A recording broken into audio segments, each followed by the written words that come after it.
Hello and welcome to Castival. This is the podcast which brings on brilliant guests to pitch their dream music festival. My name's Matt Holt and I'm the host. Today's guest is an award-winning star of stand-up comedy. She was nominated for the Edinburgh Fringe Best Newcomer in 2017 and since then has done many awesome things, like being featured in Roast Battle, Comedy Central at the Comedy Store, and once hosted Takeshi's Castle. And it's an absolute delight to welcome Lauren Pattison. How are you doing? Hello, I'm very good, thank you. How are you? Yeah, I'm really good, thanks. I always feel a little bit strange to do a full bio there, but I felt, you've got so many cool things under your belt as well. And to be honest, I was a little bit jealous about the Takeshi's Castle thing, as I mentioned. Oh, that was a cool one. That was the best morning of my life, because I was like, obviously you don't know how these things work, so I got booked for it. And I was like, I wonder how long it'll take. I wonder, if you just have to sit there and keep saying funny things, but you literally just watch the episode once and just chip in with funny comments, and then they're like, cool, that's you done. Yeah. And I'm like, this is the best job ever. Paid my rent to watch Takeshi's Castle. Something I would have been doing anyway. So I know. Brilliant. Well, I think we should just get straight into the episode. So my first question I always like to start with is, if someone were to ask you what kind of music are you into, how do you typically respond? See, I think I've got very eclectic music taste because I grew up with a dad who, like all dads, loves Genesis and Phil Collins. Is he very sad that the dates have been rescheduled to April? Yes, he is. Was he going to both nights in Newcastle? Of course he was. That's really, I think every dad is a fan of Genesis. Absolutely. Mike and the Mechanics. So my favourite Disney film is Tarzan, not because of the actual film, but because of the music. And oh my God, because that soundtrack's so good as well. Good, isn't it? Phil Collins does get a bad rep, but that soundtrack's so good as well. Captain the Camp, what a banger. Yeah, and two worlds, one family. Yeah, tune. That's a good soundtrack. So I kind of like all music like that because I grew up listening to that in the car. But then when I got older, I was very I was peak when I was a teenager. It was Arctic Monkeys, the Fratellis, lots of bands with the at the start. Yeah, and so I liked all those indie bands who people would bully you at school if you're goth or something, you're dirty emo, and I'd be like, no, I don't like the kind of music you listen to. And then fast forward a few years, and I feel like it became really sort of cool to like those bands. So suddenly, there was people on my Facebook feed who used to bully me for liking Arctic Monkeys were then taking pictures of their Arctic Monkeys tickets, and I was like, no. Yeah, absolutely. When I went to school and I think roughly the same time because I was really into rock and metal, and I got it even more so because people did think I was a proper goth and emo kid. And I went to loads of festivals when I was a teenager, probably a bit too young, but I did go when I was 15, 16, and people were like, oh, you like festivals here? And then 5 years later, when the festival boom was happening, they were all going now. It's well, I hope you choke on your tent. Choke on your tent. Those bands are very nostalgic to me because my brother was really into those indie bands like the Fratellis, a massive fan of Arctic Monkeys, and that indie 2000 indie is such a Panic at the Disco, those kind of bands as well. I used to work for, I don't know if you had one in your hometown or uni town, Propaganda. Oh yeah. I used to work for Propaganda. So my nights out would be all that kind of music as well, and what was it?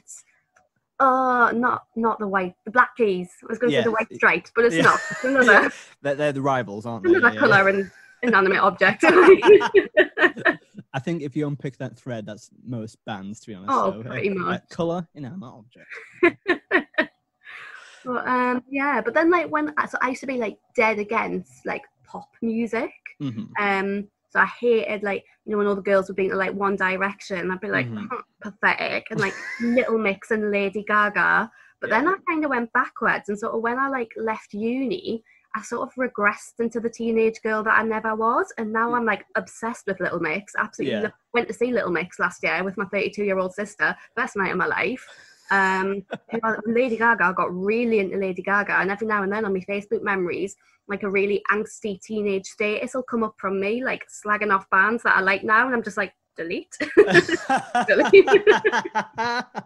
Yeah, because I remember there used to be a festival called Creamfields, which was like quite heavy, like EDM and dance music, and I very much was not part of that scene whatsoever. In fact, I think I really disliked it as well. But now I can see the merit and really enjoy it. But I remember I'm not really a person who does memes, but like I remember just doing what my only meme was. I did the confession there. I was like, Creamfields looks really bad this year, and it comes up every year, and I hate myself a little bit more. You know I think we're very similar, Lauren. You know, I think regress back into pop is really cool because. Obviously those bands that kind of Lady Gaga and Little Mix of like was that kind of same time frame as well, and they're still very prevalent today. But Taylor Swift as well. She's another one who I was like, shut up whinging about your breakups with your curly hair and your beautiful face, and now I'm like, Taylor, you are a queen and you speak to me. I you know what, I've never really got into Taylor Swift, but I think if I given half the chance, I'll be a massive fan. Oh yeah, absolutely. I think now as well, like I've always liked my DJs as well, always been really into sort of like Creamfields would have been my ideal festival, but none of my friends were into that kind of music. So I always either liked like really alternative angsty indie stuff, but then also stuff that like would be on at a club, like stuff that's just noise and lasers. Noise and lasers. Which is the best club I've been to. So I remember going to see Nero and going to see like Skrillex, all that kind of era of like that sort of music, like Dead Mouse or Dead Mouse. Oh yeah. Oh my, genuinely, this is like a blast through the past. I know. So I'd like all this sort of like really angsty stuff, but then I'd also be the one just like waiting for the beat to drop. Yeah. Well, I like those two things. It's like they come from two different places as well. But yeah, so in terms of I guess there's a lot of modern music you do like, but do you play any instruments, and have you ever wanted to be a musician yourself? I don't. I remember wanting to play drums when I was in secondary school, but weirdly working class high schools in Newcastle weren't massive on teaching you instruments. They just were like, don't get pregnant. It failed largely at that with a lot of us as well. I really wanted to play drums, but there wasn't enough space. So I had singing lessons, but like it was me and this other girl, and that girl could sing like really high and I couldn't. And my singing teacher could sing really high, and she would always just like want me to sing like I'd just been grabbed by the balls. And I was like, I'm not an expert, and I know you're the singing teacher, but surely like we all have different voices, and I clearly have like a lower voice. And she was like, no, you can sing up here. And I was like, I fucking can't. Like, so I spent like 3 years getting singing lessons where I did not learn to sing. I wish I could play guitar. But then I also know that I'd be that knobhead at a party who'd be like, do you want me to get the guitar out? And everyone would be like, this is why we don't invite you, Lauren. Like, and I was genuinely that person as well. So I was like, especially as a teenager, because like I was very lacking of self-confidence as well. So having a guitar at a party, like where it's actually something I was quite good at as well, I can be like, so please someone like me. You know what I mean? So it's oh god, like I'm. You know, I've we've only been recording for like 15 minutes, but goodness me, I've unearthed some skeletons from the closet already. But so we're going to be talking about your festival relatively soon. But like, have you been to many festivals? And I guess you've been to some from work, but have you been to any outside of work? Yeah, so this year it'll be the first year that I've not been to a music festival since I was about 17. Oh, really? So you got to be in the park all the time. Like when the sort of girls in my sort of like friendship group were going on like the first girls' holiday to Magaluf or wherever, I was like, I don't really want to go. I would have happily gone on a girls' holiday, but I was like, I think I'll die if I go to Magaluf. Like, no, you just know that you're probably not quite ready for that yet. But I was much more into like the festival, sort of like that appeal to us more. They all went on like their first girls' holiday, and me and one of the girls went to like tea in the park instead. Yeah. The contrast of them obviously like all being so like beautifully done up for their nights out, and me and her just being like literally head to toe in mud and other people's piss. And I was like, oh, this. I think that's when I started to realize like, oh, I think I'm learning who I am, and it's not I don't want to go get dolled up and like get really drunk. I want to like be in a field with my mate. Like that's my idea of a good summer. Don't get us wrong, I love a good holiday, but I would pick a festival over a holiday like any time. Yeah. I went to tea every year, and then I got booked for Latitude through comedy, And I remember having tea in the park one weekend, and the following weekend was Latitude, and the contrast in those festivals. Yeah. It was the first time I'd been to like a sort of middle class. Yeah. Probably the first time I'd done anything remotely middle class. And I remember just coming essentially straight from tea in the park, where like I remember going into the portaloo on the first night, and the toilet was already so full that someone had just put a carrier bag on top of the portaloo and shat in the carrier bag. And that was night one. And then you turn up to this is how you know Latitude's like a middle class festival. You don't see a willy all weekend. Nobody's just like, whereas like tea in the park is just like pissing, girls pissing. I love it. Latitude, nobody's pissing outside. Yeah. Nobody. No. Yeah, because tell you what, that's a sign of like a real festival where like obviously around the sites there's a massive green walls where it's kind of like it's like the barrier of the festival, and like if you don't see at least 15 people per minute shitting and pissing against that wall, that's like there's always like a wall of men pissing and then one girl with like 3 friends flagged around her. I tell you what, like I went to Leeds Festival a lot as a teenager, and like tell you what, like a lot of the girls just like some there are the people who have the girlfriends as shield, but someone's like, fuck it, I'll do it right now. Well. It's brilliant. That was very much me. Yeah. that's I was how like, we met. they can do it, why can't I? Yeah. Oh man. Yeah, I felt like I was being like puppy trained at Latitude, being like, no, don't wee outside, Lauren. No, and I was like, no, I'll hold it. But we went to a Latitude. I think it'd be quite cool if he was like an act of defiance, like, yeah, fuck you guys. I think we should probably head down to, I want to see more of your festival as well. So let's go and set up camp. Mm-hmm. Hi, it's Matt Hulse here. Just wanted to ask for a small favour. Please give us a 5-star rating on your podcast app of choice. This helps people notice the podcast a little bit more, and it's really nice to see those lovely reviews. And on top of that, why don't you share it with friends and follow us at Castival Podcast on Twitter. And you can email us at castivalpodcast@gmail.com if you want to get in touch. Enjoy the rest of the episode. And thank you. Needed a wee late last night, and I've got no place to go. I took a wrong turn and now I'm here. I'm pissing in the field. Do you have a name for your festival? Oh, that is a good question. See, I don't want to call it like Lauren Fest, because that is so... I feel like, did you ever play theme park on the computer as a kid? Yes, yeah. You have to name your theme park and it'd always be like Lauren Funtime Land. Yeah, it's always something like that. What called? See, I want it to be called something cool, but I'm the least cool person in the world. What can I call it? Something like, maybe like beats. Like, something to do with music. I think that would be like a cool, because then it's like I don't want to exclude anybody. Whereas I think, like, even Latitude sounds nice, doesn't it? Yeah, absolutely. It's a lovely festival. I love it. Latitude's one of my favourite festivals. But like Rock Nest, I went to Rock Nest as well. Yes, that was one of my festival. yes. I think that might put certain, so I'm like, I want a name that's quite ambiguous. What do I call it? I don't know. I'm going to come back to that one. Okay, yeah.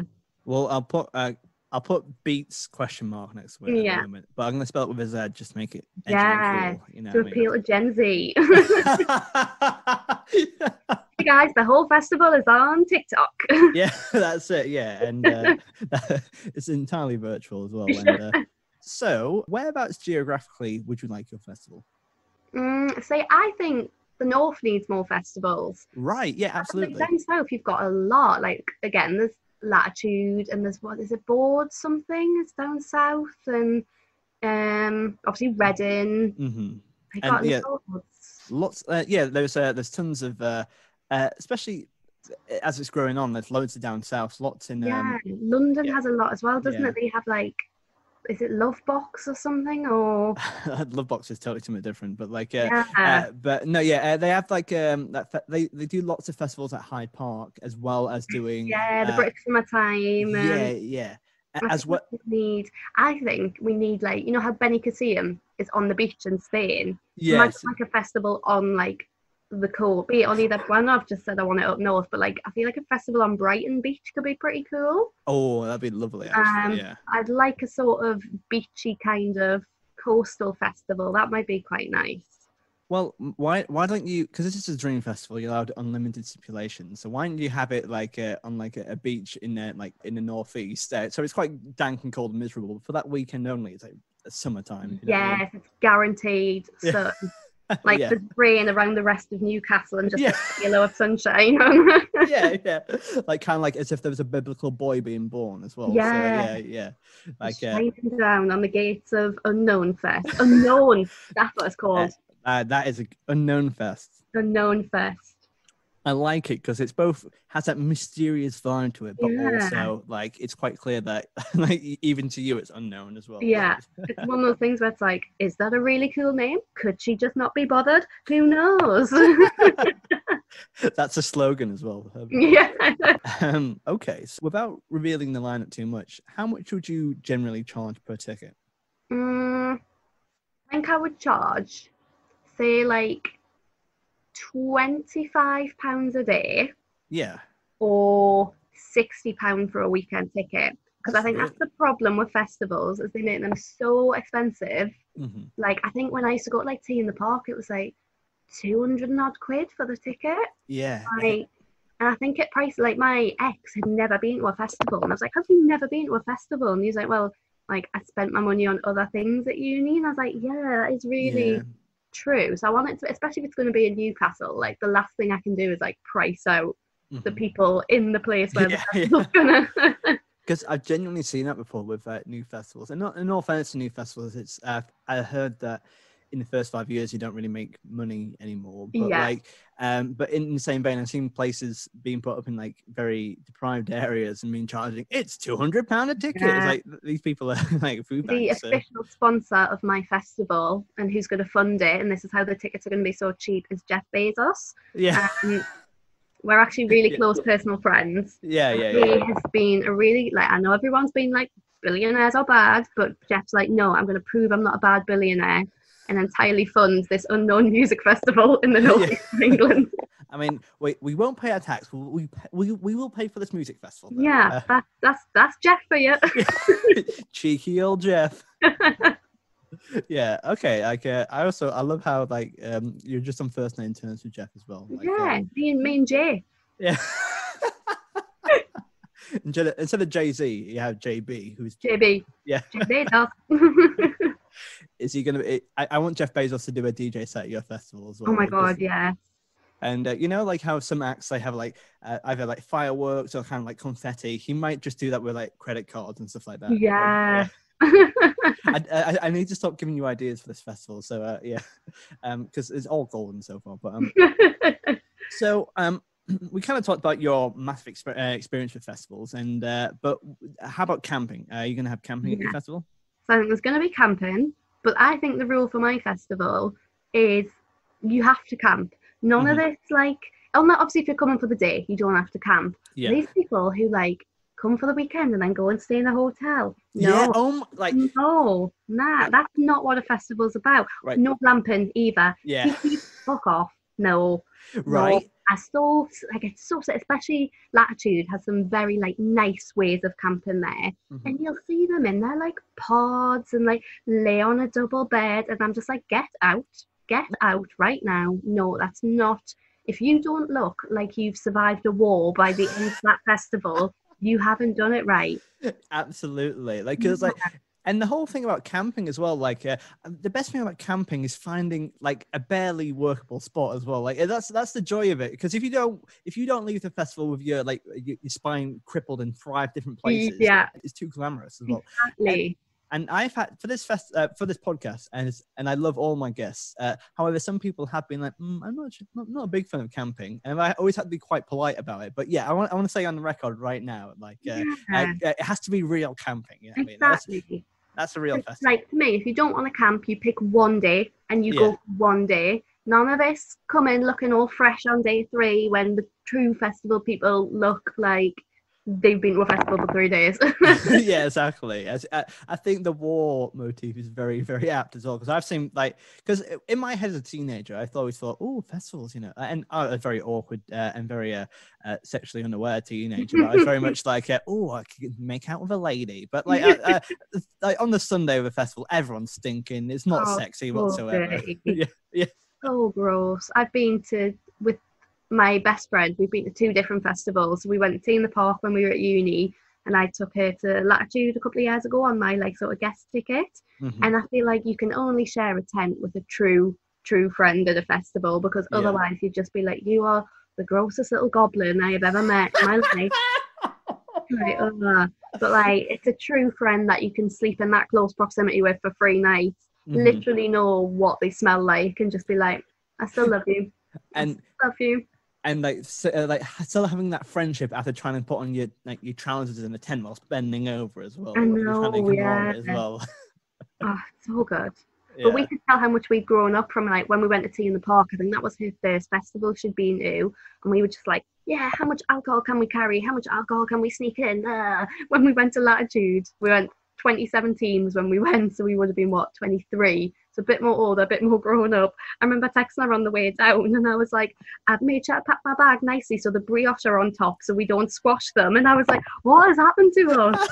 Yeah. A few years ago, we were like, literally just had alcohol in our bags, and this year we were like, how many snacks can we take?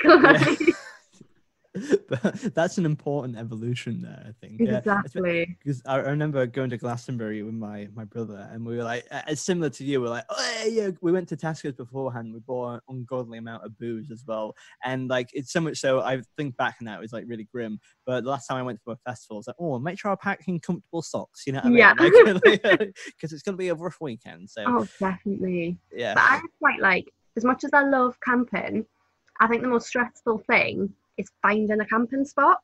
Like, yes. And I always remember there was one year at Tea in the Park where, like, we sort of looked at the little, they have like the blue zone or the pink zone or whatever, and we picked the zone we wanted to sort of be in, and like, we're walking through all the other zones, and we were like, well, if we see a spot, we'll jump in it. And we couldn't see, and I think this was the year that Tea in the Park moved from the site it had been at for years to like the new site. I think it might have been that year. So we're walking through all the other like spaces, and we're like, oh god, like, it's looking really full. And then we got to like the zone that we wanted to camp in and just couldn't find a space, like could not find a space. And we were like, but hang on, we've walked through like every other zone and not see. And I think we walked for about 4 hours round and round, because as well, it was one of these where they're like, only these zones are open on the Thursday night. And then I think they even realised, oh, we fucked this up somehow. So people were like tweeting the festival and stuff and writing on Facebook being like, we cannot find anywhere to camp. And then they were like, okay, we've opened the first segment of Blue Zone because we know that's busy. And then you would just see this surge of people, and it was so stressful that I think, you know, when you go to a restaurant and they have like the map of, and they mark off which tables are full, I think it should be a little bit more organised like that. So you turn up to like the zone that you want to camp in, and there's someone waiting, there's like an official entrance and someone's waiting there, and there's like, yep, there's space. So you can, I would like a little bit more organisation, because there's nothing worse than when you've travelled for ages to get somewhere, and then you're just walking around with your big heavy bag like, can't find anywhere, cannot find anywhere. Yeah, like a reservation system is really cool as well. And I'm not sure if I'm allowed to include this, because but I just, this weekend I was actually at Deershed Festival in Thirsk, and obviously in the time of Corona they're doing a socially distanced festival, and they had basically the way it worked was that everyone was on a 15 by 15 meter grid, and that was your allocated slot, and it worked so good because like there was none of that stress and panic. That was your space, and that was it. And also it meant that if you were one of these dicks who like, oh yeah, I brought a mansion tent where only me and my butler are gonna stay. Those people who use up all that spase as well. But it means that you can only have that limited. You can get a caravan on there if you wanted to as well.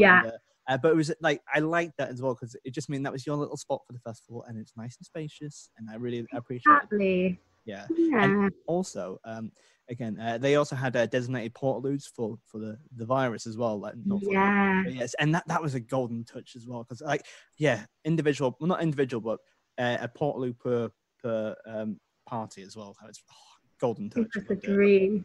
I think that's the one thing. It was only when I started doing Latitude. So I was staying in obviously like the artists camping, and they had showers, which fair enough, by day 2 we're freezing, but still they had a shower. Whereas like when I was at Tea in the Park, you had to like pay to use, I think it was called the refresh zone or something. And that's it. So we never paid for it because it would say like, I can't remember, but it was like on top of your ticket, say even an extra 30 quid. And when you're that young, you're like, but I could spend that on booze. Yeah. We never did it, but it was only at Latitude when I had the option to have a shower. I was like, oh, this is quite nice. Yeah. I'm like, I wouldn't charge extra to have a shower. I would just have showers available. I think. But not like showers. Little stick in the ground with a hose. Yeah. We're still festivaling. Yeah, like you should have refreshments available for free, but also, you know, the limited, because like, you know, you don't want to you don't want a full wash, you know what I mean? You need to keep it authentic. You basically just want to rinse the shame of the night before off, ready to start again. That's what you want. That's brilliant. Well, tell you what, like I'm genuinely like Unknown Fest is already looking quite illuminating and brilliant to me. So let's head through the gates of your festival and see who's playing. Castival, are you ready? Here we go! Get on your feet! If you know this one, sing along.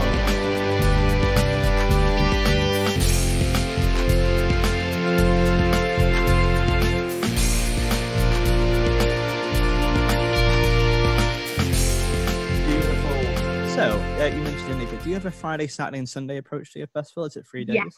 Yeah, and I feel like my festival wouldn't start. So, like, the gates would open on the Friday, but I wouldn't start the music until maybe like 5 o'clock-ish. Okay, yeah. Everyone chance to like get in, get camped, because there's nothing worse. We had this one year at Latitude. I think it might be the last time I went, which was 2018, where usually I would go down on the Thursday night so I can wake up on the Friday ready to be there. But I was going out with someone who had a proper job, selfish, and he wouldn't just drop everything to do what I wanted, which again, selfish. Yeah.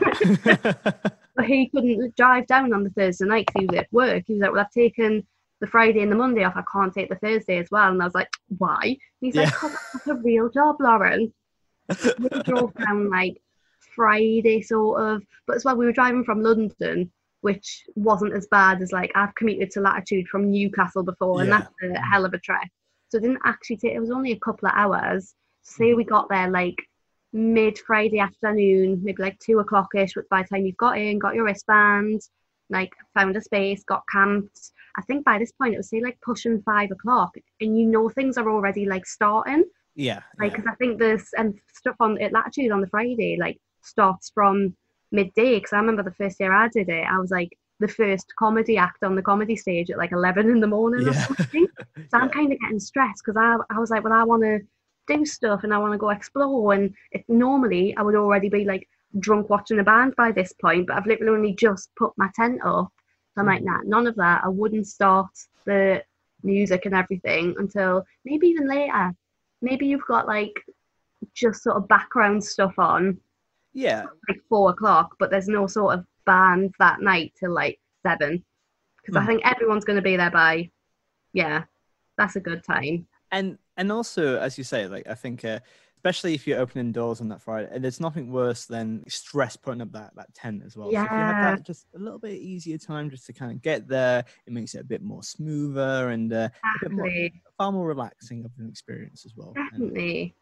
And also I think there's a strength to kind of just put in, you know, and also you can put like other stuff on, like this, like what I like about Glastonbury is but there's like other art stuff going on, so you can just check out the camp, the festival itself. All the other stuff at the festival is really interesting as well. Would you have any of that kind of additional stuff? Like what kind of auxiliary festival stuff would you have?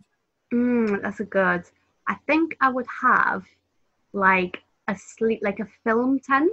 Yes. You know, when you're like really like battered and you're like, I just want to sit and chill, and there'd be little like blankies and little pillows, so it would be like a proper like den tent. Yeah. Like if you were like really like, oh, I just need a few minutes, you could go get a little blankie, have a sit down, watch a bit of a film, and then be like, right, okay, I'm recovered now. Yeah. So I'd have that. I'd have a little chill out tent. What else would I have?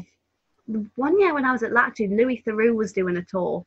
Really? Yeah, and we couldn't get in because it was like, obviously everybody wanted to see it. So I think I'd have a tent like that where there's like cool people doing talks. Yeah. Like stuff, but they have to be like actual, like maybe actually not just a tent where Louis Theroux is doing talks all day. That's what I'm gonna have. Yeah. I realised as I was saying it, I was like, I don't want to see other people talk. I just want Louis Theroux. The Louis Theroux stage. And obviously, there'll be so many people who want to see Louis Theroux. Do you reckon, like with your camping system, there has to be a reservation system? So, okay, you've got one ticket to see Louis Theroux? Yeah. Yeah. Or be like, you've already seen a Louis talk today. Stop being greedy. No. Let this lady in. Yeah. But it wouldn't be like Louis Theroux, like how in these documentaries, he does like really big topics like, prostitution and death row and all that. It wouldn't be that. It would be like Louis Theroux's opinion on brunch. It would be like proper, the most trivial things. Yeah. But that is absolutely what I want. Yeah, he just and is it like a planned talk, or is he just kind of riffing it? He's like, yeah, how's it going, Gladys? Lovely to see you again. Okay, yeah, it's sort of like a tombola. He'll just pick a topic out and be like, okay, so for the next hour, I'm giving my opinion on which superpower I'd have. Yeah. I'd be so into that. I'd love that. And what I love is he does each topic for an hour as well. Yeah, and because that's like at tops a 5-10 minute conversation. And like if he's he this has is an Edinburgh show from Louis for every hour for the whole festival. He's allowed a little wee break, but he's going to be there for the long haul. It seems like at the end of it, he'll be so tired, like, I must stop talking. Like, no, 1 more hour to go. That's in contract. It'll be a popular tent. It will. You know what? Like, I think that's a brilliant idea. Yeah. So, who is the first act on your Friday night lineup? Okay. So, is this my headliner, or is this just like my lower down? The first act, which is opening up the festival.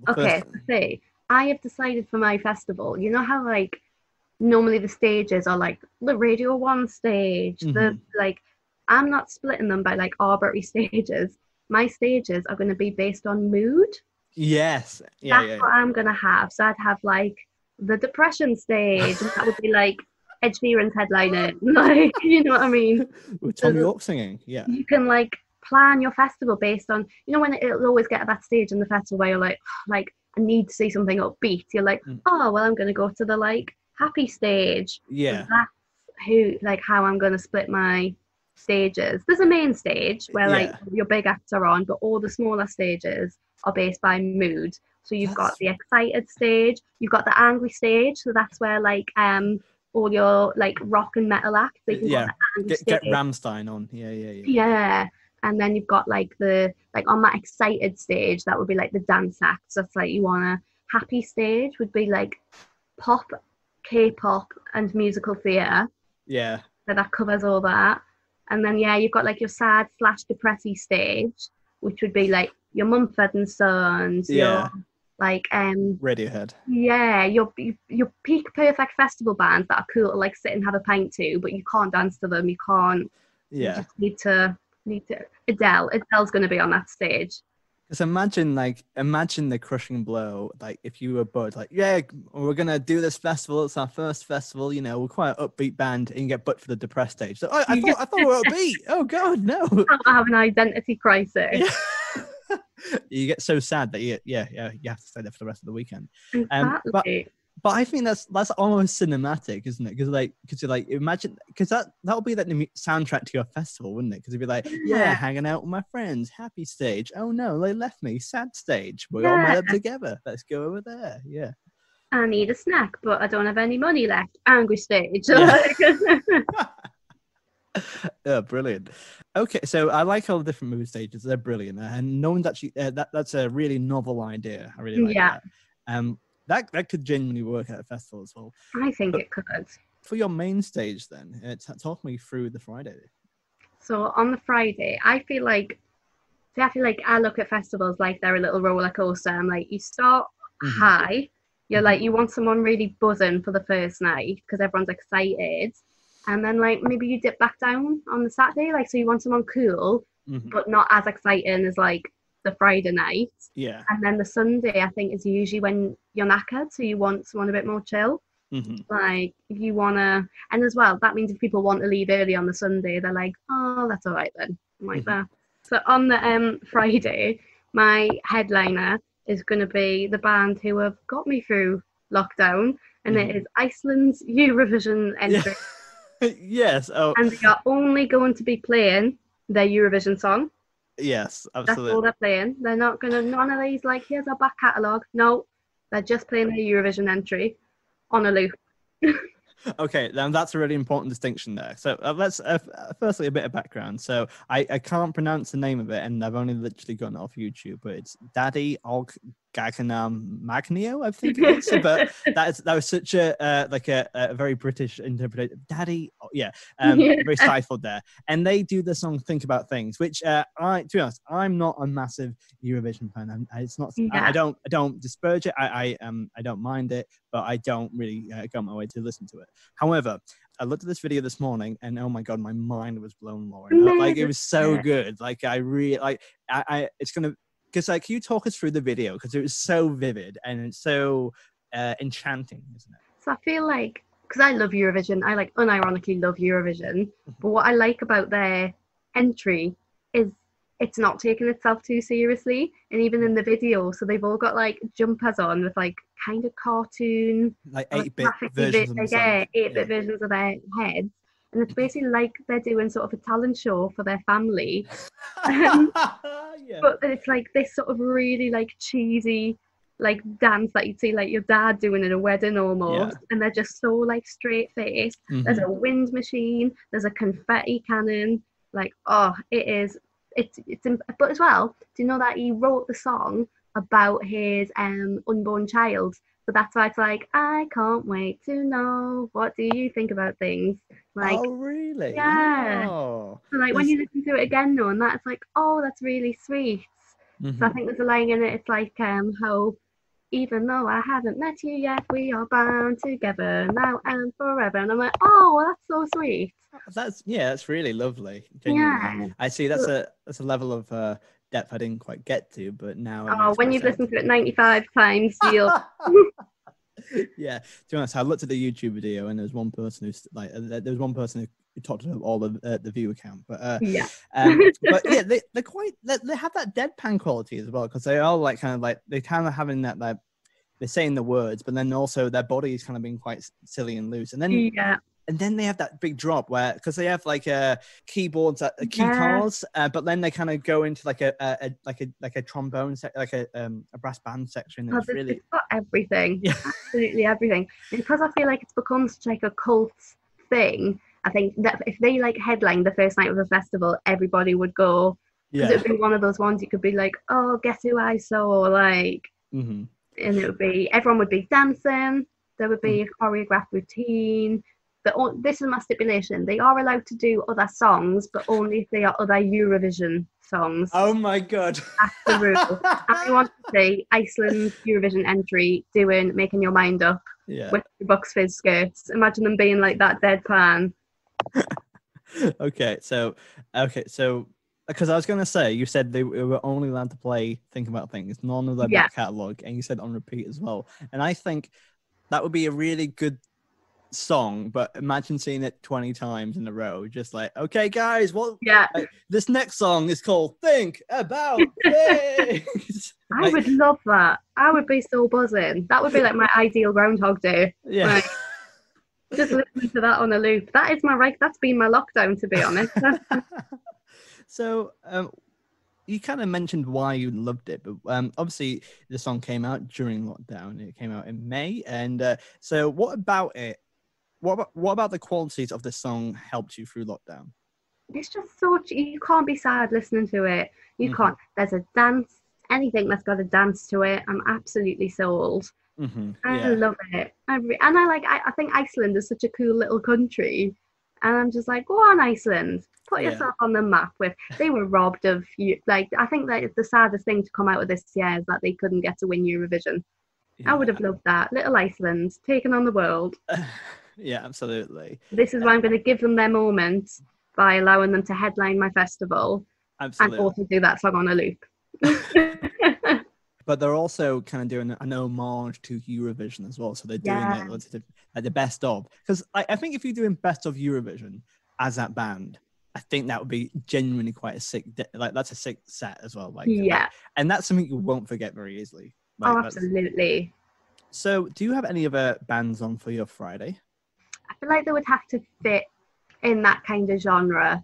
I think, it would have to be proper, perky. From our main stage, we're going upbeat all the way. Mm-hmm. So I'd have Iceland's Eurovision entry. I think I would have a DJ. Okay, Start strong. I've seen Calvin Harris at a lot of festivals, and he's really good.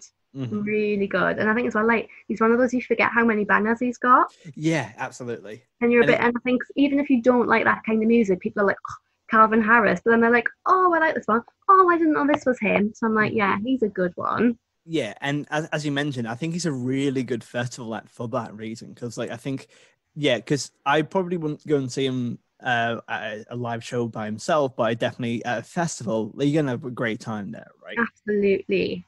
Who else would I have on my because I want as well at my festival to have secret sets. Okay, yes, yeah. Let you do that, and I think that's quite cool. So the last time I went, it was Liam Gallagher doing a secret set. That's brilliant, yeah. But I was watching my wonderful friends, Harry and Chris, who are great, great comics. Mm-hmm. I was watching them, and I just happened to look at my phone, and I saw someone had tweeted, Liam Gallagher's doing the secret set right now on whatever stage. So I nudged my ex who I was with, and I was like, Liam Gallagher's playing. And we were obviously, I love Harry and Chris. They're my friends, and they're very, very funny, but we were also we really want to see Liam Gallagher. So we had to do that awkward thing of slowly standing up. Especially because in festival comedy tents, it's usually quite a big round room, especially and you have to kind of stand up and you have to shuffle out because this would have been 4:00 in the afternoon or something, so it's very daylight. But I was honest, and I messaged them later, and I was like, in case you think I was just because they had say 10 minutes left or whatever, but we knew that Liam Gallagher wasn't going to be on for long and had already maybe been on for 10-15 minutes. Mm-hmm. So I messaged them and I was like, I'm so sorry, we weren't leaving because we were bored. It's just Liam Gallagher had got announced, and they were like, oh, we would have left if we knew Liam Gallagher was on. I mean, and that's a good friendship there, because if you're happy to accept and be honest about Liam Gallagher, there has to be a Liam Gallagher clause in every friendship. Do you know what I mean? Exactly. So I think I wouldn't have I think I'd have a secret set on every day. Okay. And who would you have for these people? I think my secret set on Friday would be Lewis Capaldi. Oh yeah, that's a good one. Yeah, because I get that maybe his music isn't as upbeat, but I think in terms of how he is with the crowd, I think that would start everybody off on a high. Absolutely. I think I'd have a secret set from Lewis Capaldi, but I think in peak Lewis Capaldi form, his secret set would be people would be queuing for the kebab van, and then the lights just go down, and Lewis is doing his set from the roof of the kebab van. Yeah. He's not on a stage. He's on can I make a point about food at my festival? Absolutely. Yes. Big fan of festival food. Yes. Festival's grand, but the rule at my festival is you are only allowed to have a food stall there and to sell food from that van if the cutlery you provide is adequate to be able to eat that meal. Mm-hmm. That is my rule. Because the amount of times I'll walk past a food van and I'm like, that looks incredible, I really want that. But then they're giving you a plastic stick to eat it with. I'm like, well, you can't eat that with that. And then there's not more sad than being like, well, I can't eat that because I need proper cutlery and I'm in a festival. So you're not allowed to sell anything that cannot be eaten without wooden. I want wooden cutlery, not plastic, because of that environment. But because last time I went to a festival, they had bamboo, bamboo. So it's quite a lot thicker than normal cutlery, but it's disposable, it's environmentally friendly as well as being able for the job. Because I remember, I'm vegan. When I went to festivals when I was younger, I remember getting a hog roast and a Yorkshire pudding, and trying to eat it with basically one of those really flimsy knives. And it'll always snap, and then you're like, snap my knife. And you have to eat it with your hands like a grotesque boy. Exactly. So I'm like, right, you're not allowed. If you do want to serve anything a little bit fancier, you have to provide a sitting down table and actual cutlery. That's the rule. None of this disappointment of handing in something that I can't eat. No. Imagine how funny it'd be if you like if you have like a food vendor, like a little food van, and then outside of it you have a little court with like tables on it. Like, sorry, are you? Would you like a table for two? Yes. Please. Yeah. That'd be quite active, quite lovely. I like that. Very on board. Yeah, and also like I wish people would talk more about food in their castivals as well, because like food is such a I know it sounds dumb, but like it's such a big part of the festival as well, because like you get like 6 meals over the festival, and they all mean they're all pretty cool. I love food. I think it might have been the year I went with my friend to Latitude. We like planned our days around when we were going to eat and what we were going to eat, like because I think that's the thing as well. Like, there's nothing worse than when you're young at a festival and you're like, well, I'm not going to eat, and then I'll get drunk quicker.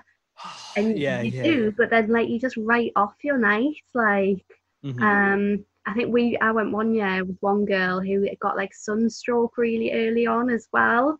And so like she missed like the whole festival because she'd got like sunstroke on day one. So I'm like, no, gotta have good food at a festival. That's a really good point you make though, because I remember going to like festivals like Download, and I would sit at the front all day because I would love the bands. Like there was a Saturday in 2010, which is on the Saturday I was there at 11 o'clock in the morning, and I was at the front and not leaving for a pee until about 7 o'clock at night, and I was just dead at the end of it. You know what I mean? And it was a heavy metal festival as well, so it was a pretty brutal day. Like at one point, I had about 1,000 people just crowd surfing over the top, and that genuinely isn't an exaggeration. They had to stop the festival because so many people were going over. So imagine being and like just getting like boots in the back of my head anyway. But, God, yeah. But good day. But now because we're older, I think we'll definitely be a bit like, that's like, and also it's a nice time to chill as well. You can go and watch a band which you can just chill out and watch it as well. You don't need to like be engaged. So you have Calvin Harris on, you have the Iceland Eurovision entry, and Lewis Capaldi as well, who's roughly on top of that van. I like it because it sounds like he's not even booked there. He just climbed on top. He's like, hey, I've got my guitar. Yeah. I'll do a song for you. Yeah. Okay, brilliant. Do you have any more acts for your Friday, or would you like to move on to your Saturday? We've got a good secret set. We've got a good DJ. I feel like we're in quite an upbeat mood on the Friday. Definitely. Would I have anyone? I think maybe I would have like a back-to-back set of all those like peak early noughties indie bands, but just doing the banger. So like Fratelli's doing Chelsea Dagger, and then they come off, and then it's Two Door Cinema Club doing What You Know. So, like all the bands just do one. They're gonna get paid like 20 quid to do this, because I'm like, they're just doing one song, fuck off. Yeah. It would be like an hour set of sort of, how old would I be then? Maybe like 2005 to 2012, like indie. Yeah. They're banger. So like the Killers do Mr. Brightside at the end as well as a treat. Yeah. Imagine bringing the Killers just to do one song. Like, imagine their call to their agent. It's like, hi, can we book the Killers to do one song? It's 20 quid in it for you, mate. No travel costs included. No travel costs, but you will get to see Lewis Capaldi on top of the kebab van. Also, my close personal friend Jeff Bezos will give you Amazon Prime for a year. Yeah, that's going to seal the deal with Brandon Flowers. That's going to get Brandon in. Brandon, he is a fiscal man, so he'll take some free Prime. He's like, I have been wanting to watch Mr. Robot. I've heard Little Fires Everywhere. It's very good, actually. Yeah. So I think that would be great. Because as well, like, sometimes when you see a band at a festival, you might not know a lot of their songs. So, like, when the bangers come on, you're like, yeah, and then you're like, I don't really know these ones. So that would be such a good way of, like, keeping everybody interested, because they're just, the Kooks would do Naive. I think that's probably their biggest banger. So it's like an hour of, who else is like that peak? I've just been on about all this. Or Pigeon Detectives, something like that. Wombats. Yes, oh my god, yeah. Director. That would be a great hour. Like, such a good hour. Because that would be that would be up for grabs for the best hour of the festival as well. Because that would be such a strong one. Because you'd be like, because it's not only bands that you love, but it's their best song hit after hit after hit, and then like you're getting like such a massive. You're condensing like about a whole day's worth of content into like an hour as well. Like exactly. That would be good. They would be on before Iceland's Eurovision entry, because everyone's going to be so hyped up, and then they're like, now we've got a song with a dance routine. Yeah, woo. And you're going to hear it 18 times. Come on. Exactly. Yeah. And that'll probably fill my Friday, and so I'm not starting until 7. Yeah. Yeah. We've got Calvin Harris kicking off. So he does like 7 till 8. Mm-hmm. And then there's like a little lull. And then everyone hears Capaldi on the kebab van. And then we've got our indie stuff. And then we've got Iceland's Eurovision entry. Real. Okay, I think it's time to move on to the Saturday as well. And are you going to have a lot of like partying at your festival? Is it going to be like big nightlife kind of vibes? Yes, I'm a big fan of like the stuff that happens after the music finishes as well. So I love Hot Dog Time Machine. I think that is my favourite thing in the world. That's the Australian guy, and he does this night where like he'll start with like 1950. He plays a song from every year, so you kind of travel in time from like the 50s up to like the present day. It's a really good night out. So I'd want like something like that, or like Masayoki. I've been to that at festivals. Like, you want something that's just fun, like everyone's drunk, having a good time. That goes on after. Brilliant. But if you don't want a party, there's the quiet zone where you can just go and sit and talk about your feelings and have a sleep. So kind of like the quiet carriage on a train. There's a quiet zone, just be quiet. And I bet there's some people going like, "Hey, Derek, is it over here?" And everyone's like, "Shh, be very quiet." It's a quiet zone. Yeah. I like that. Well, brilliant stuff. Well, let's crack on with your Saturday as well, because I'm sure you got a lot more treats to uncover as well. So my Saturday is going to be full, like, throwback. Yeah. So my headliner for the Saturday is the Spice Girls. Oh my God! Hello. Nothing better at a festival than there being like maybe a band who are about to have a comeback, or so I think one year I was at Teen the Park and it was like Stone Roses. It wasn't really my thing at the time, but I understood for a lot of people they were like, oh my God, like Stone Roses, they were just starting to reform or whatever. So I think people love like seeing someone at a festival who hasn't performed together in a while, or who doesn't perform together much anymore. Spice Girls is my headliner. I'll come back to them. Yeah. My secret set that day is Queen with Freddie Mercury doing the Band-Aid set. Yeah, oh my God. We're going to get Freddie Mercury, but it's not a hologram. It is the Freddie Mercury. He's not dead. He's not dead in my festival. Oh my God. Like, because I'm a massive Queen fan as well. So to get that Live Aid set is like the most magnificent. We've somehow like mastered time travel at this festival, and as well, it's not just Queen, it's like Queen from 1980, whatever it was, and doing that 20-minute Band-Aid set. So like, and where are they going to do it? They've got to do it somewhere really cool. On a kebab van? Budget, Brian, come on, get in. They're just on top of the van. Yeah. I'm trying to think of the most Freddie Mercury place to do like a set. It would be somewhere cool. Probably would have his own stage, Freddie. Like, just floating in the middle of the sea, because I'm on the beach, aren't I? I forgot about it. Like a boat. So picture this: you're sitting like, you're like, why is there just a weird 20-minute gap in the scheduling? And then suddenly this boat with like a rainbow flag and a crown on it starts to just like come through the water, and everyone's like, oh my God, who's on the boat? And then you just see Queen on the boat, and they did, and then everyone would be able to see it as well if they're on a boat. Like, you could see it from all the way around. That's pretty cool. And they're going to do their secret set on the boat, and then they're just going to turn and sail away, and everyone will be like, am I on acid? Was that a fever dream? No, it was Queen at Unknown Fest. And they are, and that would fit with the theme very nicely with Unknown Fest. I was like, exactly. Is that real? And also, I like it because there's a sense of mystery there, because with the boat, like, it depends how far they come into sea, really. But quite funny, if they're quite far out, it's like, I think that's Freddie Mercury doing a Live Aid tip. I'm not sure. I can't confirm it or not.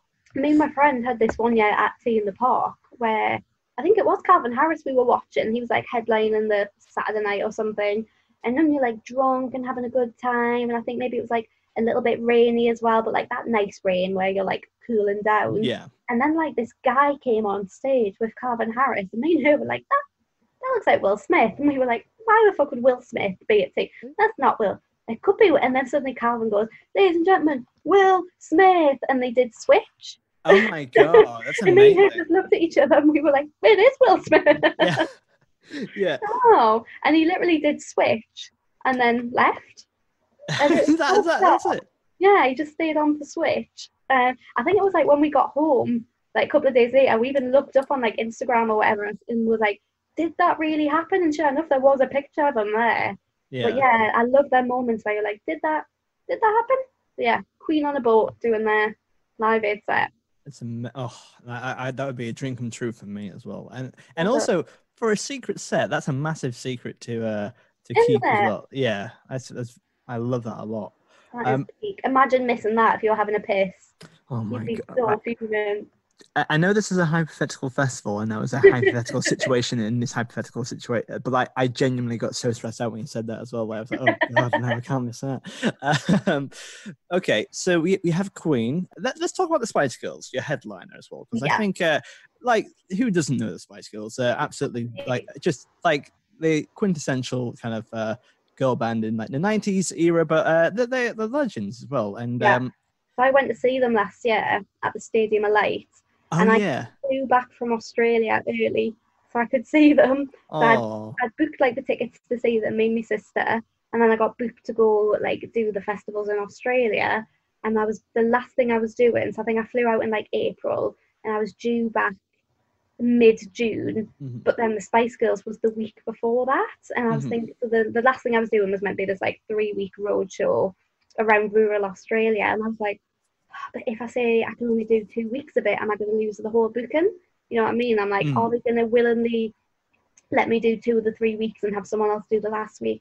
Or is this going to, because I felt really torn. I was like, I don't want to lose the whole thing, but also I don't know when I'll get to see Spice Girls again. I tentatively was like, would it be possible for me to just do 2 weeks of the road show and not 3? And they were like, well, why is that? I went, I'm going to see Spice Girls. And they were like, oh yeah, that's fine. That's totally that's brilliant. Yeah. I think I flew back on like, say like the 4th of June, and then the Spice Girls was like 3 days later or something. I have never been at a concert that was so heavily gender skewed. Really? Yeah. It was 95% women. And then I want to say maybe like 4% men who, I don't want to assume, but looked like they were like gay men because they were having like a great time. And I'd say it was 1% straight men who were either like husbands or begrudgingly dragged along. Predominantly women. Like it was just women as far as the eye could see. But what I loved about that was watching. It was lovely to watch the gay men enjoy themselves. I'm a big ally. I love it. But watching straight men just enjoy themselves to Spice Girls, I was like, yes. Put that toxic masculinity to one side. Absolutely. You enjoy this. Why wouldn't you enjoy the Spice Girls? Yeah. And it really, because obviously Spice Girls were all about like girl power as well. And it was the most empowering 2 hours of my life to just be surrounded by drunk Geordie women. Yeah. All belting out the Spice Girls. And I remember we got the Metro back. And my sister, like, they were almost finished their last song. And my sister was like, it is going to be a nightmare getting back from Sunderland to New because the Metros are going to be rammed. She was like, so just before the last song finishes, we're going to run? And I was like, I don't want to run. And she was like, we're going to run. So we could tell the song was about to finish. And she was like, now, go. Me and her, like, running from the Stadium of Light to the Metro. We made the first Metro that was, like, leaving with the first batch of people. And we're so pleased we did because as the Metro pulled out the station, you could just, it's like something out of The Walking Dead, just these hordes of women just approaching the Metro station. And like people were apparently waiting hours to like get on the Metro home, but on the way back, it's what? How long from Sunderland to Newcastle on the Metro? Like half an hour, 40 minutes. People just sang the whole way back. Oh my god! It was the best. Like as we got into town, like regular people who hadn't been to the Spice Girls were getting on the Metro, and we're like, "What the fuck is this?" Like it was incredible. But like camaraderie and atmosphere, it was the best thing. That's actually something that no one's actually picked up before, but it's always a massive and a very special moment after a show, and not just it's more after a live show, which everyone's gone to see together. When you're walking out with people all around you, and that those songs are still going on as well, and it's so. And actually, I've seen it at festivals as well when everyone's kind of walking back and on the tunnel back, and there's like and like there's kind of like echoes of like sing songs kind of going back and forth, and it's really I love it so much as well. It's so good, and especially like I say, just for it to be like that meant like you could hardly see any men at all. Not that I don't want men to come to my festival, but I've never been at an event that has been so, because I don't go. I can imagine that's what maybe going to football is like for like a bloke, you know, being surrounded by like-minded men. Like, I'm not saying women don't go to football before anyone gets, but you know what point I'm making. Like, it's probably largely skewed in one way, and that was like the first time as like a woman I'd had that of being just like, oh my god, there's literally a football stadium of people, full of women. There's some fabulous gay men dancing away. There's some brilliant straight blokes who are just putting aside their alphaness for one night. And I was like, this is so good. This is amazing. I've never been prouder to be a woman than when I was at the Spice Girls. Did I buy merch? Yes, I bought merch. And that's really lovely, and it's nice to hear how much they mean to you as well. Like, oh my god, they sang Mama. Do you know the song Mama? Mama, I don't. I love you. But obviously now they are all mamas. Oh, yeah. At the time, that song was obviously about their mams, but I think some of them had their daughters with them or their children with them, so they brought them up on like stage. So and my sister's now a mum. So it was really like beautiful but weird moment where like the Spice Girls are singing this song, which now has like a totally different, because a lot of like the women in the crowd wouldn't have been mums when that song came out, but now they're like at the Spice Girls with their daughters. And I was like, I'm gonna cry. Oh, bless. That's again, I like it how an evolution of the song can have that effect as well. So it's not just that duality as well. And that also means that Reunion 2 is special for that other reason as well. Like you are able to have that dual purpose as well. And I forgot a stipulation as well. Yeah. At this special headline performance of the Spice Girls, Posh Spice is there. Yeah. Wasn't on the tour. She did not come because she's Victoria Beckham. She doesn't need the money, but she is. But I think maybe we don't advertise that she's going to be there. Yeah. They advertise it as like the Spice Girls minus Posh, and everyone's like, oh, well, we expected that. Posh doesn't really do it anymore. And then she just like descends from the ceiling on probably just one bit of thread, because she's a very light woman. She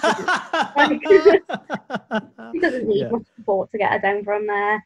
And imagine how mad everyone would go. Yeah, and like, because like maybe they do like the first song, just the four of them, and they go, "Welcome back, Posh Spice," and stuff like that. Yeah.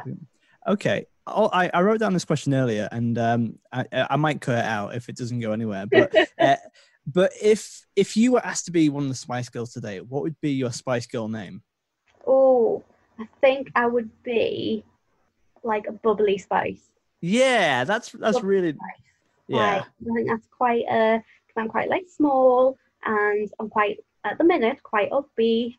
So I think I would be like a bubbly or bubble. No, bubble spice sounds like a drug. I'd have to go for bubbly. Right? Bubble, I've had some bubble spice at your festival. It's a bit, Also, I like how you say I'm currently upbeat, because like it sounds like I'm currently at the upbeat stage, but give it time, I'll be at the depressed stage. The depression stage, Yeah. Okay, brilliant. So, do you have any other acts for your Saturday, or should we? No, I'm trying to think of other bands who've like broken up, who could reform for my like throwback. S Club 7. Oh my god, yes. Imagine the entirety of S Club 7. None of this S Club 3 who tour at the minute. All S Club 7. Who else could reform? I'm trying to think of ones that I know have definitely broke up. It's got to be a full throwback day. Or everyone's reforming for the Saturday of Unknown Fest for one night only. Is it all like kind of like that kind of pop bands as well? No, it doesn't have to be pop. Just people who come back for the one day. Imagine Oasis reformed. Oh my god! Like, to be honest, there's a lot of different vibes on that day if you have an S Club 7, Oasis, and Spice Girls. But I'm all for it. I'm genuinely all for it. I'd be like a puppy. I wouldn't know who to run to. I'd be like, this is all my favourites have come back. Yeah, exactly. Yeah. Oh, the Cause. Did the Cause break up? You know what? I don't know, but let's stick them on anyway. That now. Did the Cause? Oh no, the Cause are an Irish band. They're still clinging on. Fair play. They went on hiatus between 2006 and 2015, but they are back together. The Cause. Get in. They Well, that's sold close. 40 million albums worldwide. Go on, The Cause. They can come. They're on Saturday. Real. I'm not googling bands that have broke up. ABBA. Oh, wow. Okay. Yeah. ABBA. Okay, so according to the internet, this is the 10 most devastating band breakups of all time. One Direction. Sorry, they're not coming. Yeah. No, I'm not. I know I said that I became a pop fan, but I'm still not sold on One Direction. The Beatles. Okay, yes. Beatles. Yeah. Take that. No, I'm sorry. I'm not a Take That fan. Sorry. No. Oasis. I said they could come. ABBA. They're on here. Pink Floyd. That would be quite cool. Yeah. I'd have Pink. Spice Girls are on here. See, this website has just stole my Led Zeppelin, Guns N' Roses. I'm on board with both of them coming. Imagine Led Zeppelin, followed by NSYNC, followed by Guns N' Roses, by Spice Girls. There we go. That's the top 4. Okay, there was a very tight theme going on here in terms of throwback. You had Spice Girls, Club 7, and then you have, all right, Guns N' Roses, NSYNC, and Led Zeppelin. You know? I've seen Slash from Guns N' Roses at a festival, and it was possibly one of the best sets I've ever seen. Yeah, because Slash, for a while, they did do, in 2018 and 2017, they did Guns N' Roses' original lineup again, which was really cool. But also, Slash did a lot of solo projects with the Conspirators and with Miles Kennedy, who's really, really good. And as I could say that lineup's actually better than Axl Rose as well, who doesn't sing that well, but Miles Kennedy really does as well. Goes for it. Oh, tell you who I'd like to resurrect, because they haven't technically broken up, but their frontman died. Was be the Prodigy. Oh, yeah. Prodigy for one. That was, I think the Prodigy would open that day. Mm-hmm. And then, I like the idea of it being like Led Zeppelin, NSYNC, Guns N' Roses, Spice Girls. Yeah. That would be. Yeah. You wouldn't know what to do with yourself, would you? Well, that's it, because it was very controlled, and then it was like, oh, hell break loose. Yeah. And didn't I like my sort of like more like heavier rock, a bit more alternative. I love that stuff. And I like my pop. So what a way of just sandwiching that all together. I like it because you're just kind of like going like, okay, I've just seen Gimme a Man After Midnight, and then I've just seen Pink Floyd do a 20-minute solo, and is that Freddie Mercury in a belt? What's happening in my head? What is happening? And that nicely links to Unknown Fest. That's the concept as well. The slogan of Unknown Fest is, what did I just see?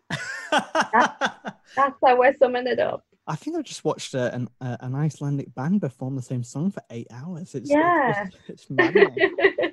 Is that Louis Theroux doing a talk for another talk about bingo balls? Oh God! It's Capaldi on a kebab van.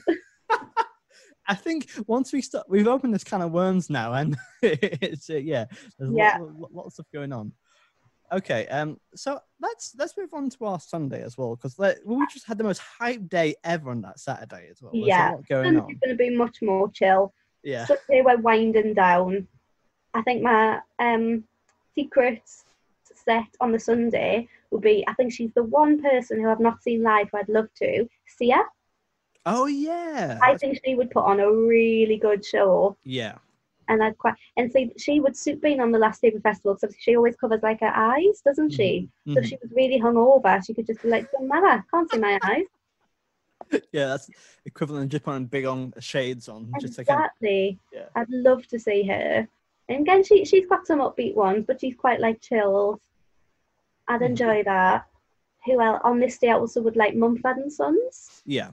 I think they're again like, because this is the thing about festivals, there's some bands who people are like, how can you stand and listen to them for an hour? And it's like, yeah, you might not be able to like dance to every song, but there's something nice about like when the sun's going down at a festival, you've got a pint and you're like sat on the grass and you're just watching like a proper festival band. So like Ed Sheeran, I know a lot of people don't like Ed Sheeran, he's very good at a festival. Mm-hmm. Yeah. That kind of one man and his guitar, like that's what is more festival than that. He can come on that day as well. Yeah, I think that's so correct. It's like, I kind of, when I was, again, I've talked a lot about me as a younger man, but like I remember seeing Radiohead at Leeds Fest, and I wasn't a fan of them. I am now, but at the time I just didn't get it. And and I was like, oh, why have something you can't really dance along to? But equally, there's more than that to a band. It's like, it's not about their BPM or how they it's about that emotional connection, how that music means to you. And but then again, I think there is a performance element which is important as well. I think like there's sometimes people who just do their hits with no showmanship, and I think that's a valid way of doing it. But I think the bands I love the best, the ones who really put their heart and soul into it as well. Definitely. I remember seeing I've seen Mumford and Sons twice. I saw them once at Rock Nest, and I saw them at Latitude with my friend Sarah, and we were quite drunk. And like when you've got that friend who you just like to be like mischief with, and we were stood in the crowd. And we both love Mumford and Sons. Like, if I remember rightly, we'd gone for a wee at the comedy tent because obviously we could get like backstage there because I was playing the comedy tent. So I was like, let's go for a wee there. There'll be no queue, and we'll run over and see Mumford and Sons. And then I bumped into a comic who really wanted to chat. I know you don't want to be rude. Oh, we were kind of like just going to see Mumford and Sons, and then we heard them start to play Little Lion Man, and my mate just grabbed us and went, "We have to go!" Like, dragged me away. But we were having such a good time, and then we kept just turning to each other. So I would go like, "I hope they play Wonderwall," and then she would go, "Yeah, play Wonderwall," and then I would be like, play Let It Be." Obviously, and then no one, like, it was a joke for us. Like, we found it the most hilarious thing in the world to shout out songs that clearly weren't Mumford and Sons. And then this guy behind us went, "They think Mumford and Sons sing Wonderwall." We were so, because we're doing it for each other. We weren't doing it for attention. We hadn't even realised that maybe other people were in the crowd at the middle of a festival. We were like, everyone will be listening to the band. They're not going to be listening to the two like giddy drunk girls who are trying to make each other laugh. And so like, I think that we then started them playing up to that, and we were like, imagine somebody would think that two people would come and stand in the crowd for Mumford and Sons and think they sing Wonderwall, and we were getting like so passive aggressive. Like, oh my. Then we just started doing it more, so we'd be like, "Play, get the party started." And we knew it was winding this guy up so much, and one of those where everybody around probably thought we were the most annoying people in the world, but me and her were like, "This is the funniest thing we have ever done in our life." There's obviously that, I don't know, there's kind of like music snob attitude, and I don't want to say it, but like it was obviously a guy that was like, you think that Mumford and Sons play like that kind of like snobbery. Do you know what I mean? It's like, come on. Like, we were deliberately picking the most like obvious songs that weren't sung, and it was just meant to be a joke for me and her. But then the fact someone picked up on it and like sneered at it, we were like, big mistake, we're now going to do it even more. Like, absolutely. And like, and the thing is, festivals are there for people to enjoy themselves as well, and just like I don't know how people like police it as well. Like I think at this point me and her hadn't seen each other for like quite a few months as well, so when you're in that like giddy stage of like being with your best mate for the first time in ages, and you're like, let's cause trouble. I remember seeing Kings of Leon as well, but in I think it was like 2011 or 2009, maybe around that time. And again, I think it was Leeds Fest, and like a similar kind of thing as well. Like they kept them like. My brother and I were watching it, but we weren't massively into it as well. But it was enjoyable. But like, I remember these two drunk ladies, and like they were like, "Have they played Sex on Fire yet?" I was like, "No, not yet." And he goes, "Oh, okay." And then the next song, "Have they played Sex on Fire yet?" It's like, "No," even I know. Like, so I think, I think there's two different vibes there. But okay, so we have Sia, Mumford and Sons, and Sheeran. Who is headlining your Sunday? Coldplay. And brilliant. I know it could be a controversial one, but again, just like I unashamedly love Eurovision, unashamedly love Coldplay. Love Coldplay. The reason I went to my first festival was because Coldplay were headlining, and I really wanted to see them. And I did what you did. I went to the front pit on like, I think they were playing the last day. No, they weren't. It was Foo Fighters did the last day. Maybe it must have been the Saturday. And guess who was second headliner to Coldplay at Tea in the Park? NSYNC. Beyonce. What? Are you joking? Oh my god! It was the year she was pregnant, but I think she announced the pregnancy at Glastonbury. Yeah. She would have been pregnant at Tea in the Park, but she hadn't like announced it. And I think Glastonbury was like 2 weeks later, and I think maybe that's when she said she was like pregnant, and we were like, oh my god, we saw pregnant Beyonce! Like, what a day! So I think that lineup that day was something like Slash, Kesha, Beyonce, Coldplay. So I was like at the front for Coldplay, and it was amazing. I've seen them at the Stadium of Light as well, and they gave everybody like a wristband, and then at one point all the lights just went off and everybody's wristbands lit up. So just little things like that. Like they do put on like a really good show. Yeah. I just think for like the final night when you're kind of all sort of like partied out and you want something a bit chill, a couple of songs you can dance to, but on the whole quite laid back, I think they'd be perfect. Genuinely, I think they are a really good Sunday band. You know what I mean? Because, and again, I think for me personally, I wouldn't see them the gig by themselves, but a festival, yeah, absolutely, I go and check them out. Yeah, they put on a really good show. Like I think the year we saw them at Theme Park, they threw these like big balloon things into the crowd, and then when the balloons burst, they were full of like paper butterflies. Like that, because I think the butterflies like sort of their sort of symbol or whatever. But they both times I've seen them, they have put on like a banging show, very good. So I'm like, they would be my perfect Sunday headliner. So, why do you think Coldplay get such a bad rap in like modern day? I think it's one of these snobbery things where people are like, oh, "You like Coldplay? They're so beige, they're so dull," and I'm like, all right, they might not be the most like exciting band in the world, but they write good songs. Like I think some people maybe think they're a bit like wet or something, but I'm like, I'm not a fan of that sneering. I'm like, if you like them, you like. If you don't want to like them, cool. I don't like every band, but I feel like Coldplay especially get this big like stick towards them of being like, you like Coldplay. I'm like, yes I do. What's your problem?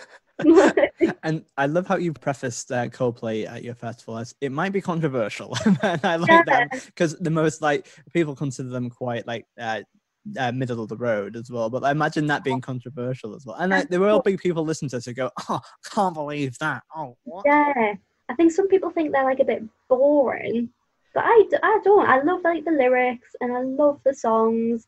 I love like, is it in Fix You, that like bit with the guitar? Love that. And I'm like, yeah, I'm a big Coldplay fan. Love them. And I think I read not long ago that they said they wouldn't tour again for like environmental reasons. And again, that was one where people were like, oh, thanks Coldplay. Really hope climate change doesn't go away if it means that we don't have to see like that kind of like sneering. And I was like, oh, piss off. I'd love to see Coldplay again. Yeah, and also like I really, this is me slightly out my depth. I don't know many of the Coldplay members. I know Chris Martin, and I think Chris Martin's genuinely a lovely person as well. Yeah. Like he's appeared on the extras, and I think anyone who appears on extras willing to take the piss out themselves is always quite decent. But also like, yeah, stuff like standing up for environmental things is really kind of good, and it needs someone to kind of propel that as well. So. But good sense of humor. I'm sure, was he in Modern Family? Potentially, I'm sure it was like Modern Family or something like that. He was in an episode where, like, either they were trying to sell his house or sell a house to him, and they obviously hyped him up to be like a sort of stereotype of himself. But he was clearly like up for a laugh with it all. Yeah, absolutely.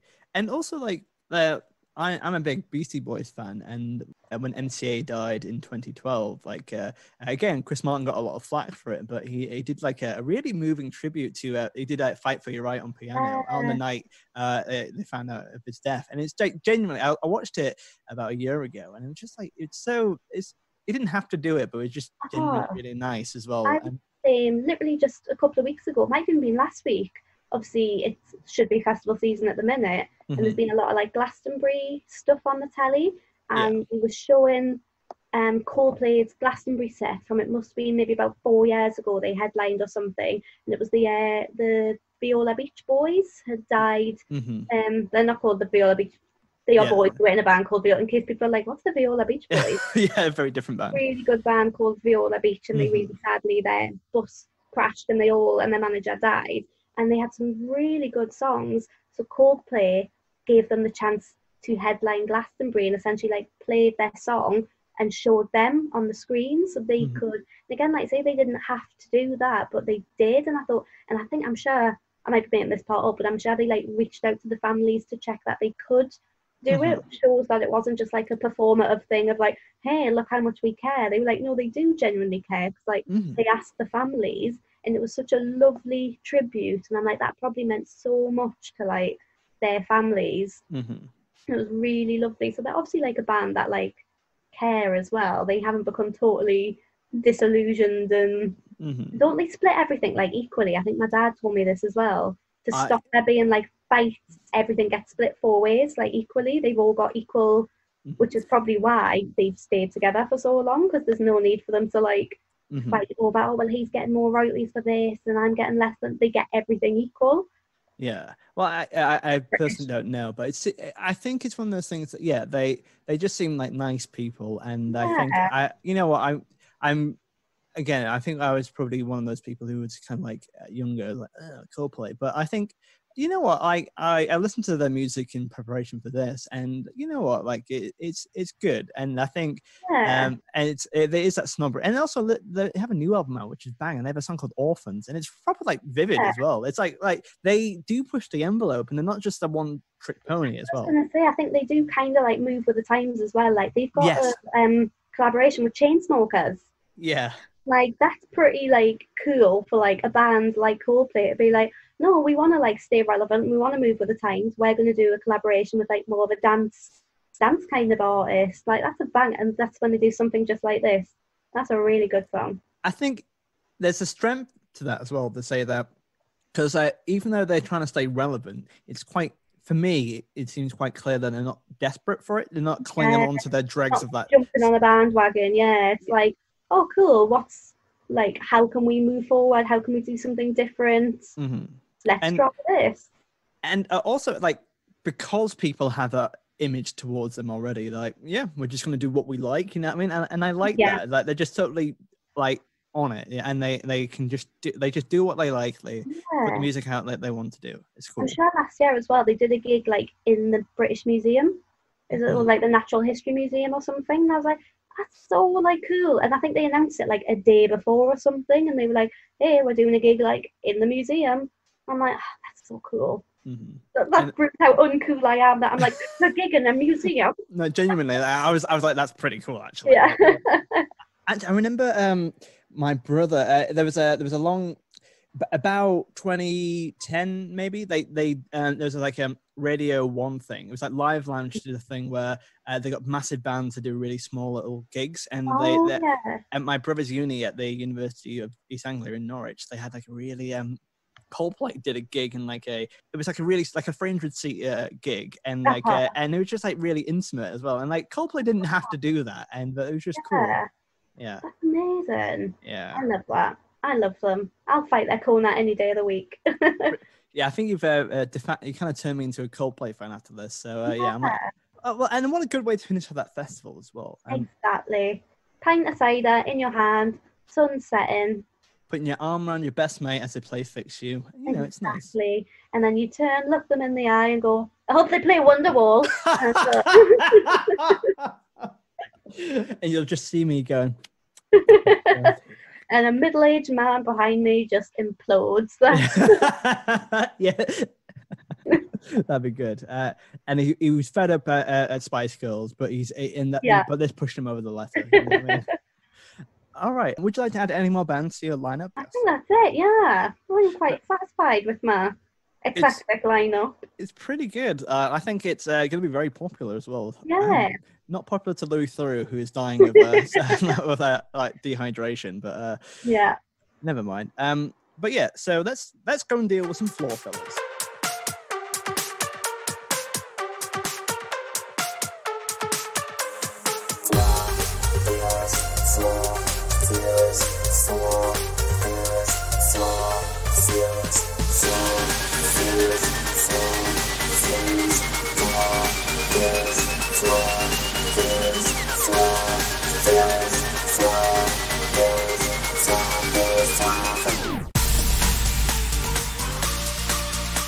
As with event management, things are bound to go wrong. So here's a couple of hypothetical questions that our guests have to deal with in a manner that they see fit.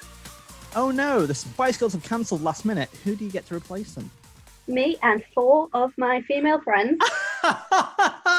We're just going to neck a bottle of rosé each and carry it off with confidence. Can any of us sing? No. Sarah kind of can. Sarah can sort of sing. I say sort of. Sarah can sing. That's. Well, I'm thinking, do I have 4 female friends? Yes, I do.